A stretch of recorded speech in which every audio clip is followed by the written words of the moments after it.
Hai Sobat Besarku, apa kabar semuanya? Kembali lagi di seri konten belajar geografi yuk. Tidak seperti biasanya, di mana video saya eh, menggunakan footage. Kali ini saya hanya akan mempresentasikan atau menjelaskan tentang bagaimana caranya kita menentukan jenis iklim menurut klasifikasi iklim Smith-Ferguson. By the way, Smith-Ferguson ini 2 orang. Nanti kalian bisa cari nama lengkapnya masing-masing siapa. Yang jelas bukan Sir Alex Ferguson ya, tapi ini orang yang berbeda. Simak ulasannya dalam video berikut.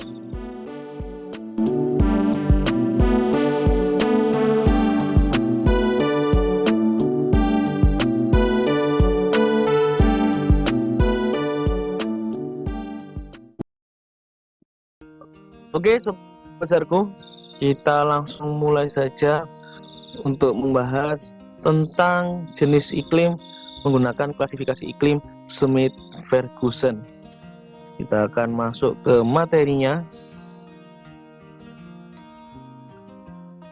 Sebelum kita masuk ke bagaimana cara penentuannya, kita harus tahu deskripsi dari iklim Smith-Ferguson ini. Yang pertama, klasifikasi iklim Smith-Ferguson ini didasarkan pada intensitas curah hujan. Jadi di sini patokannya adalah berkaitan dengan tinggi atau rendahnya curah hujan. Kemudian yang kedua, sangat cocok dan paling banyak digunakan di Indonesia dan negara-negara tropis yang lainnya yang memiliki musim kemarau dan musim penghujan. Nah, ini ada beberapa langkah yang harus kita lakukan untuk menentukan jenis iklim berdasarkan klasifikasi iklim Smith-Ferguson. Yang pertama, kita harus mengkategorisasi bulan atau membedakan bulan berdasarkan tinggi curah hujannya. Ada 3. Yang pertama, bulan kering, yaitu apabila curah hujannya 0 sampai 60 mm. Kemudian ada bulan lembab apabila curah hujannya 61 hingga 100 mm.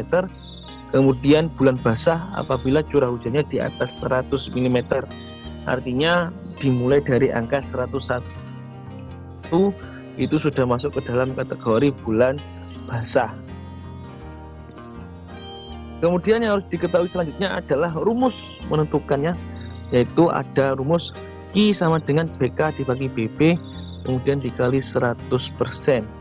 Keterangannya, Q merupakan indeks kebasahan, BK itu adalah jumlah bulan kering, sedangkan BB itu adalah jumlah bulan basah. Ya, bisa di capture untuk rumusnya sebelum kita lanjutkan ke slide berikutnya. Kita lanjutkan.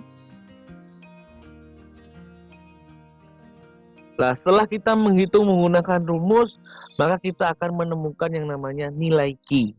Nah, nilai Q ini yang kemudian kita bandingkan dengan tabel yang ada di layar, yaitu pengkategorisasian iklim. Nah, jenis iklim menurut Smith-Ferguson ini ada 8, yang mulai dari iklim A, B, C, D, E hingga H. Ada 8 ya, A, B, C, D, E, F, G, H. Dan masing-masing punya kisaran angkanya. Misalkan contoh kalau jenis iklim A itu apabila nilai Q-nya di antara 0 sampai 14,3. B itu apabila nilai Q-nya di antara 14,3 hingga 33,3. Dan seterusnya hingga di jenis iklim H di mana nilai Q-nya di atas 700. Di kolom sebelah kanan di situ ada keterangannya. Jika A sangat basah, B basah, C agak basah, D sedang, bla bla bla bla bla, hingga yang H itu adalah masuk kategori luar biasa kering. Nah, selanjutnya tidak afdol atau tidak sempurna kalau misalkan kita tidak masuk ke dalam contoh soal. Di sini soalnya adalah tentukan jenis iklim kota Surabaya apabila diketahui curah hujan di tahun 2022 sebagaimana berikut. Bisa dilihat di bagian bawah, di situ ada keterangan bulan dan juga curah hujannya. Ya, kalian bisa baca atau mungkin mau disimak bisa di pause dulu video ini. Kalau misalkan bisa ngikuti, ya silakan bisa didengarkan dengan sesama. Januari tahun 2022 136 mm, Februari 124 mm, Maret 151 mm, dan seterusnya hingga di bulan Desember 2022 jatuhnya 101 mm.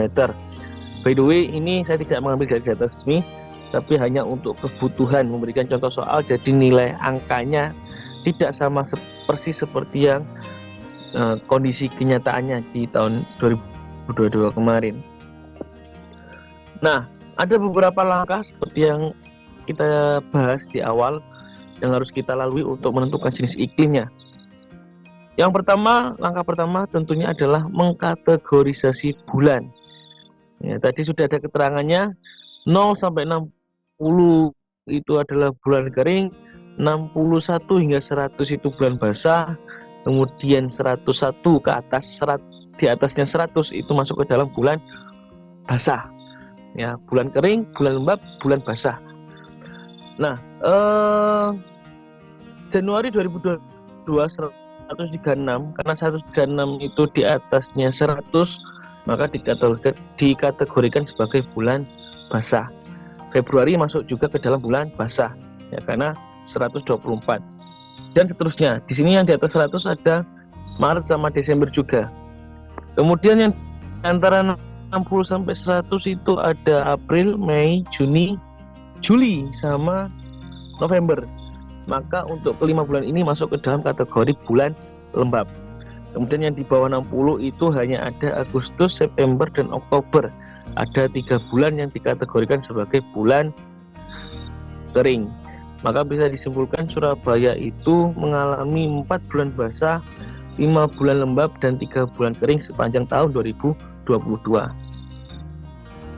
Ketika sudah dikategorisasikan seperti ini, maka kita masukkan ke dalam rumusnya.